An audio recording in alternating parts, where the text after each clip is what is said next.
Hi friends, நான் உங்கள் பிரியா பேசுகிறேன். இன்றைக்கி நம்ம என்ன பார்க்க போகிறோன்னா, உள்பாவாடையில் நம்ம வந்து இந்த உயரத்தை எப்படி கம்மி பண்ணலாம் அப்படின்னு சொல்லி பார்க்க போகிறோம். கீழே மடித்து அடிக்கலான்னு பார்த்தா, அங்கே பார்த்திங்கன்னா எம்ப்ராய்டரி ஒர்க்கோ இல்லை ஃப்ரில்லோ ஏதாவது ஒன்று கொடுத்துருப்பாங்க. அங்கே மடித்து அடிக்கவே முடியாது. மேலே நம்ம அப்படியே ஃபோல்ட் பண்ணி மடித்தோன்னா சுருக்கம் வரும். ஃபினிஷிங் பார்த்திங்கன்னா நல்லாவே இருக்காது.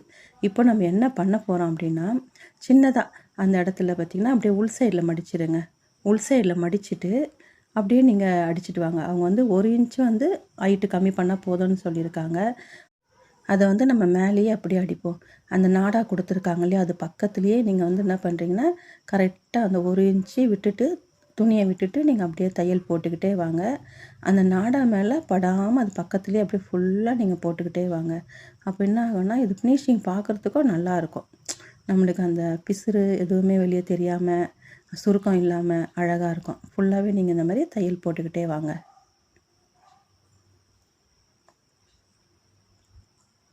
நாடா மேலே ஏற்றிடாமல் அது பக்கத்துலேயே அப்படி தையல் போட்டுக்கிட்டே வாங்க. பாருங்கள், நம்ம ஃபினிஷ் பண்ணிட்டோம். இப்போ பார்த்தீங்கன்னா கரெக்டாக அந்த 1 இன்ச்சு பீஸை நம்ம அப்படியே கட் பண்ணி எடுத்துடுவோம். தையல் எங்கே போட்டோமோ அதுலேருந்து ஒரு 1/4 இன்ச்சு விட்டு அப்படியே கட் பண்ணிக்கலாம். தையலை பார்த்து நம்ம அது மேலே படாமல் கட் பண்ணிவிடுங்க.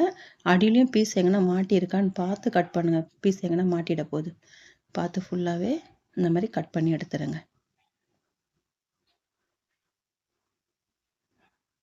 ஃபுல்லாகவே கட் பண்ணிவிடுங்க.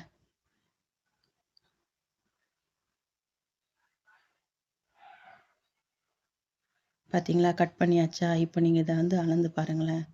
1 இன்ச்சு இருக்கும் பாருங்களேன். 1 இன்ச்சு கரெக்டாக இந்த 1 இன்ச்சு இந்த மாதிரி கட் பண்ணி எடுத்துட்டு, இதை என்ன பண்ணுறீங்கன்னா அப்படியே கீழ்ப்பக்கமாக வச்சு மேலே பார்த்த மாதிரி வச்சா ஃபினிஷிங் நல்லா இருக்காது. அதனால் கீழே பார்த்தா மாதிரி அந்த அடியில் நம்ம கட் பண்ணோம் இல்லையா, அது கீழே பார்த்தா மாதிரி வச்சுட்டு எஜ்ஜி தையல் மட்டும் போடுங்க.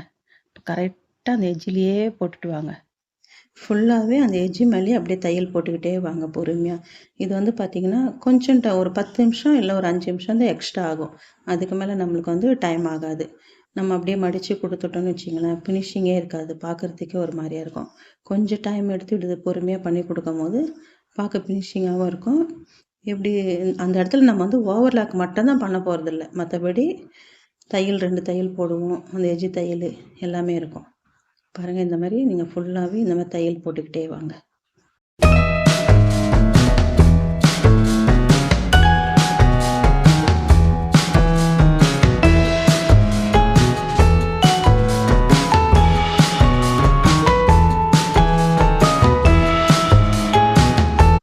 இப்போ பார்த்தீங்கன்னா நம்ம ஃபுல்லாகவே எஜ்ஜி தையல் வந்து போட்டுட்டோம். பாருங்களேன், நல்லா கீழே அந்த எப்போவுமே நம்ம கட் பண்ண பீஸ் வந்து கீழே பார்த்தா மாதிரி தான் இருக்கணும். மேலே பார்த்தா மாதிரி வச்சிங்கன்னா நல்லா இருக்காது. இப்போ நம்ம எஜ்ஜி தையல் போட்டோம் இல்லையா, அது பக்கத்துலேயே அப்படி கைடு அளவு ஒரு 1/4 இன்ச்சு இல்லை 1/2 இன்ச்சு அந்த மாதிரி விட்டு ஒரு தையல் போட்டுங்க. அந்த கைடு அளவு கணக்கு வச்சிங்க. 1/4 இன்ச்சு வரும்.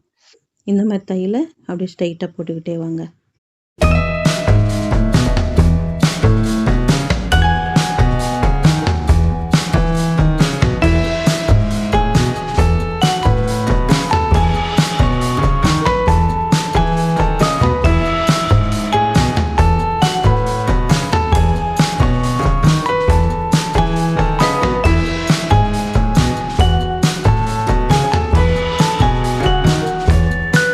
இப்போ வந்து நம்ம தையல் பாருங்கள் போட்டுட்டோம். போட்டு முடித்தோடனே ஃபினிஷிங் பாருங்களேன் எப்படி இருக்குன்னு. ரொம்ப அழகாக இருக்கும் அந்த ஃபினிஷிங். கரெக்டாக நம்மளுக்கு அந்த லென்த்து வந்து கம்மியாக தான் வரும். நம்ம நார்மலாக உள்பாவாடைக்கு வந்து கொஞ்சம் பெருசாக வரும் இல்லையா, இதில் வந்து கொஞ்சம் கம்மியாக தான் வரும். ஆனால் நல்லாயிருக்கும். உள்ளெல்லாம் பார்த்திங்கன்னா அந்த பிசுறே உங்களுக்கு தெரியாது. நாடாவை இழுத்து போகிறதுக்கு நல்லாயிருக்கும்.